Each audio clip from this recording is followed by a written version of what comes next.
کہ کچھ لوگ ہوتے ہیں بالکل تھنکنگ سے بولو فری، کچھ ہوتے ہیں جو اللہ کا انکار کرتے ہیں، کچھ ہوتے ہیں جو اللہ کو مانتے ہیں مگر اللہ کے ساتھ بہت سوں کو شریک کرتے ہیں، تو ان کا اللہ کو ماننا نہ ماننا برابر، کیونکہ جب آپ نے درجنوں مان لیے تو فالو کس کو کرنا ہے آپ کو پتہ ہی نہیں ہوتا۔ کیا خیال ہے بھائی جان؟ بھائی جان آپ کو یہی نہیں پتا ہے کہ آپ کے ابا ہیں کون سے، تو کس کے حقوق ادا کرنے ہیں کس کے نہیں کرنے، یہ ممکن ہے؟ ابا کتنے ہوتے ہیں؟ ایک ہوتے ہیں، ابا ایک ہوتے ہیں۔ اور یہ بھی یاد رکھو، یہ جو بات سے بات نکلی ہے، بیوی ایک نہیں ہوتی، ایک بھی ہوتی کبھی چار بھی ہو جاتی ہیں، لیکن بیویوں کا شوہر ایک ہوتا ہے، وہ بھی اس لیے کہ عورت نے اطاعت کرنی ہے کس کی؟ شوہر کی۔ اگر دو ہوں گے تو اس کو نہیں پتا چلے گا کس کی اطاعت کرنی ہے، تو حاکم ہمیشہ ایک، جس کو فالو کیا جاتا ہے وہ دنیا میں ہمیشہ ایک ہوتا ہے۔ اور مرد بیوی کو فالو اسلام میں بیوی کو فالو نہیں کرتا۔ اگر اسلام میں حکم ہوتا ہے بیوی کو فالو کرنا ہے تو بیوی ایک سے زیادہ رکھنے کی آپ کو اجازت نہ ہوتی۔ بہت ٹیکنیکل پوائنٹ ہے۔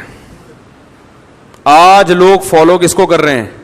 ابا کو نہیں کر رہے، اماں کو نہیں کر رہے، کس کو کر رہے ہیں؟ اماں بھی ایک ہوتی ہے۔ کیا خیال ہے؟ آپ کہہ سکتے ہیں وہ بھی چار ہوتی ہیں، وہ چار نہیں، وہ ایک ہی ہوتی ہیں، وہ ایک سوتیلی ہوتی ہیں، باقی وہ سچی مچی کی جو اماں ہے وہ کتنی ہوتی ہیں؟ ایک، کیونکہ ماں کی اطاعت کا حکم ہے نا، تو وہ بھی کتنی ہے؟ ایک۔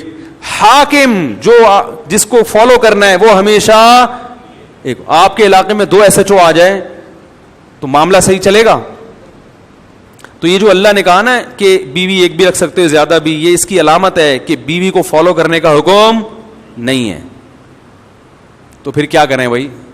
محبت کرنے کا حکم ہے۔ محبت الگ چیز ہے، فالو کرنا الگ چیز ہے، اور اس کے حقوق کا خیال کرنا الگ چیز ہے۔ حقوق کا خیال کرنے کا حکم ہے، محبت کا حکم ہے، اس کی فرمائشیں ضرور پوری کریں، لیکن اس کی اطاعت کے اہم معاملات میں بیگم کا فیصلہ آخری فیصلہ ہوگا، اس کا شریعت نے معذرت کے ساتھ ہمیں حکم نہیں دیا، بلکہ اہم معاملات میں آپ کا فیصلہ حرف آخر ہوگا۔ آج گھروں میں طلاقوں کا جو ریشو بڑھا ہوا ہے، اس کی بہت بڑی وجہ یہ ہے کہ گھر میں پتہ ہی نہیں ہوتا کہ اس گھر کا سربراہ کمبخت ہے کون۔ لوگ مجھے کہتے ہیں کہ آپ ایسی باتیں کر کے گھروں میں لڑائیاں لڑواتے ہیں، میں لڑائیاں کم کروا رہا ہوں ایسی باتیں کر کے۔ جس گھر میں سربراہ کا تعین نہ ہو سکے کہ یہ ہے کون اس گھر کا چلانے والا، کس کی سنی جائے گی، تو وہ گھر کبھی چل سکتا ہے؟ بھائی ایک کمپنی میں آپ کو یہ نہیں پتا کہ اس میں مینیجر ہے کون، باس ہے کون آپ کا، یہ والا باس ہے یہ وہ باس، تو آفس چل سکتا ہے؟ تو گھر بھی نہیں چل سکتا۔ تو طلاقوں کا جو ریشو ہے نا، یہ صرف محبت کے بیانات سے ختم نہیں ہوگا۔ لوگ کیا کرتے ہیں جب گھروں میں جھگڑے ہو رہے ہیں تو میاں بیوی کو محبت کا حکم دیتے ہیں، محبت سے رہو، محبت سے رہو، محبت سے رہو۔ یہ حل نہیں ہے۔ یہ ایسے ہی ہے جیسے آپ پولیس اور عوام کو محبت سے رہنے کا حکم دے دو تو اس سے مسائل حل ہو جائیں گے؟ پبلک کو یہ بتایا جائے گا بھائی پولیس والے سے محبت بھی کرنی ہے، لیکن جب آرڈر آئے گا تو آرڈر عوام کا نہیں چلے گا، کس کا چلے گا؟ تھانے دار کا چلے گا۔ اس کے سامنے پھر آپ کو چونو چرا کی اجازت بولو نا نہیں ہے۔ محبت سے آفس میں بھی رہنا چاہیے ہمیں، کیا خیال ہے؟ تمام امپلائیز کو چاہیے آپس میں محبت کریں، باس کو بھی چاہیے امپلائیز کے ساتھ محبت، اور امپلائیز کو بھی چاہیے باس کے ساتھ محبت، لیکن پھر بھی جھگڑے ہو رہے ہیں تو آپ وہاں جا کے محبت پہ بیان کرو گے، یہ کافی نہیں ہے۔ آپ بولو گے بھائی کہ یہ باس ہے، جب اس نے آرڈر دیا ہے تو آپ کو اس آرڈر پہ اعتراض کیوں ہے؟ تو یہاں جھگڑا ایسے ختم ہوگا۔ امپلائیز کو مجبور کیا جائے گا کہ باس کوئی ایسا حکم دے رہا ہے جو جائز ہے، قانون کے تحت ہے، ناجائز نہیں، جائز ہے اور آپ کی استطاعت میں بھی ہے، تو آپ کو اس کی ماننی پڑے گی، نہیں مانو گے تو لڑائیاں ہوں گے۔ آج بہت سے لوگوں کو دیکھا گھریلو جھگڑے کیسے حل کرتے ہیں، وہ گھریلو جھگڑے ایسے حل کر رہے ہوتے ہیں کہ دونوں کو ترغیب دے رہے ہیں محبت سے رہو،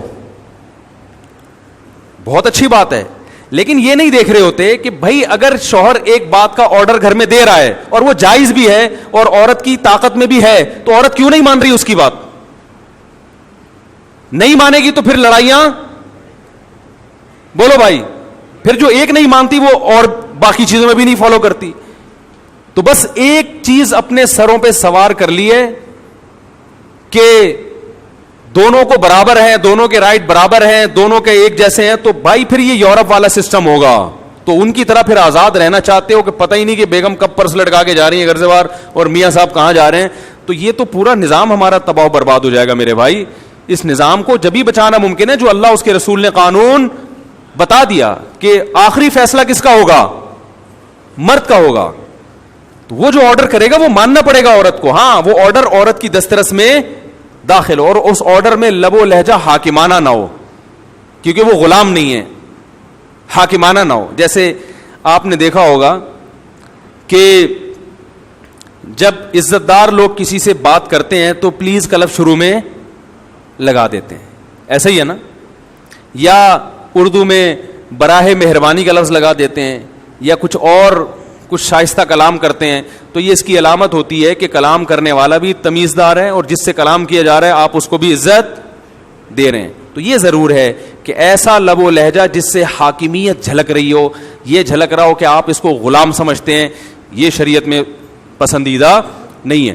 تو میں یہ عرض کر رہا تھا میرے بھائی, آج بہت سارے معاملات ہمارے خراب اس لیے ہیں کہ ہم اسلام کو فالو نہیں کرتے, اسلام کو سپیریئر نہیں مانتے ان چیزوں میں. تو یا تو اللہ کے ساتھ بہت سارے اللہ مان لیے, یا سرے سے اللہ کا انکار کر دیا, یا سرے سے کوئی نظریہ ہی نہیں رکھا. یہ تمام راستے آپ کو جہنم کی آگ کی طرف لے کے جائیں گے, تمام راستے آپ کو بے سکونی کی طرف لے کے جائیں گے.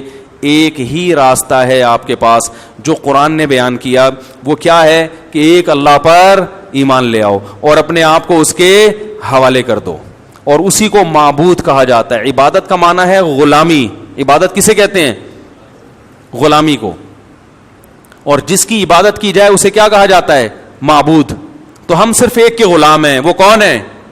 اللہ ہے. تو بھائی یہ فیصلہ کرو کہ میں آزاد ہوں یا میں غلام ہوں.